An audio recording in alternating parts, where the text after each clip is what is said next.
The Hagia Sophia, simply put, symbolizes an epic cultural difference collision between Christians and Muslims. It is a magnificent architectural treasure and a landmark anyone should know. With its history ranging from medieval Christianity to the Ottoman Empire to resurgent Islam to modern-day Turkey, man, if walls could talk, you would want to listen to the Hagia Sophia. There's no wonder why the Hagia Sophia remains the most recognizable monument of architecture from the Eastern Roman Empire. Given the recent headlines, I wanted to share 5 amazing fun facts about the Hagia Sophia that you probably didn't know. 1. The Hagia Sophia is the greatest example of Byzantine architecture of all time. The Byzantine era is dated from 1330 AD when Constantine the Great moved the Roman capital to Constantinople.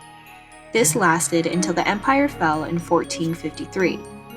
Byzantine architecture is very distinguishable from earlier Roman architecture because it was heavily influenced by medieval architecture, although they did share similar structural elements such as asps, mosaics, and clerestories. As the era progressed, Byzantine architecture marks included exotic domes, rounded arches, rich golden mosaics, and vast open spaces in these churches, which was an extremely ambitious engineering dream at the time. But most importantly, the architects painted the space with light. Interiors were often crafted with marble or stone, which hints at classical antiquity, and the murals and mosaics were composed of shiny stones. However, the true giveaway of Byzantine architecture is that it commonly features classic domes built on triangular pendentive segments. I talk more about how they construct this later in the video. Byzantine ruler Justinian led the construction of the Hagia Sophia in the early 6th century. The rectangular basilica, which was covered in these beautiful mosaics on nearly every surface, even the columns and doors, quickly became the place where, quote, emperors were crowned. 2. The church became a mosque for 500 years, and in general went under major reconstruction multiple times. It was first built in Constantinople in 360 CE. It was built with wood, but burned down in 404 CE. Then, after the church was rebuilt in 532, the Nika Revolt, which was a devastating riot that took place in Constantinople, led to the destruction of the city. So 5 years after the revolt, Justinian rebuilt it in 537 CE. Hagia Sophia was first constructed as a cathedral in the Christian Byzantine Empire, but was converted into a mosque after the Ottoman conquest of Constantinople in 1453. With the fall of Constantinople to the Ottoman Empire, the city was promptly renamed to Istanbul. Afterwards, the church was looted for its holy treasures. Many mosaics and paintings from the Hagia Sophia were destroyed, taken away, or plastered over. This action is defined by the term iconoclasm, meaning image breaking. The new leaders then worked to restore the then 900-year-old building and converted it into a mosque. This meant that Islamic features were to be added to the mosque. A prayer niche, pulpit, and a fountain for ablution were added along with the Sultan's Lodge over the centuries. The most notable addition are the 4 minarets outside, which are the most obvious sign of this new age. And now, the architecture shows visitors and passerbys the building's purpose. 3. It was actually the sultans who protected the Christian mosaics.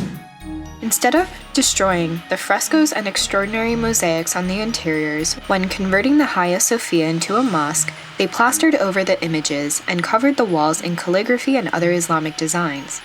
However, because of this, valuable pieces of history remain behind new Islamic designs and calligraphy. One cannot uncover the calligraphy without destroying it, so what remains underneath the Islamic designs is unknown. 4. In 2020, Turkey signed a decree to convert the Hagia Sophia back into a mosque. Right now, it is a museum. After a court ruling, the cultural site will reopen for Muslim worship. The courts found that the building's conversion into a museum was illegal. Side note, the founder of modern Turkey and the first president was the one responsible for turning the Hagia Sophia into a museum. In 1935, when converting the Hagia Sophia into a museum, when renovating it, The plaster covering the original Christian mosaics was removed, and history was revealed. Turkey's president, currently, made the historic announcement on July 10, 2020. However, since the site's status has been labeled a museum and monument of relative harmony for the past 80 years, this will likely stir up emotions. To quote Carlotta Gall, author for the New York Times, she writes, quote, "For the last 80 years, the Hagia Sophia has been a symbol of secularism that was part of the foundation of the modern Turkish state. The Hagia Sophia has been a source of Christian-Muslim rivalry, having stood at the center of Christendom for nearly a millennium, and then after being conquered, of the Muslim Ottoman Empire, when it was last used as a mosque." 5. The original dome was replaced in 1558 CE due to a large earthquake. The dome was magnificent and designed by architects Anthemios and Isidoros. The golden dome was supposed to capture the light of the heavens. The original dome had the diameter of 131 feet and rises 160 feet tall. It collapsed due to its massive weight in 558 CE. It was later rebuilt by Isidore the Younger, who was in charge of the reconstruction. The height, then, was 180 feet tall. The dome's massive weight is actually supported by a series of smaller domes, arcades, and 4 massive arches. This is a very advanced architectural structural system, especially when you compare the Hagia Sophia to its precedents like the Pantheon. The massive dome rests on 4 arches resting on 4 pillars, not on the exterior walls like seen at the Pantheon. This technique managed to get a round dome to transition to a square base through the usage of pendentives, which essentially are triangular additives to bridge the gap and provide more structural support. The building was therefore able to be vastly expanded with vaults and semi-domes. The superstructure nesting in the hemispherical dome is an amazing architectural feat and something to marvel at. The addition of the semi-domes to the larger dome creates a harmonious expanse and creates spatial unity. He also used lighter materials using brick and mortar as the main materials for the dome. The ring of light produced by the dome itself will shine on the existing mosaics, which give a heavenly experience by the first visitors of the church. Keep in mind, it was the Romans who invented the domes and routinely used them in their public bathhouses. Picture the Pantheon in Rome.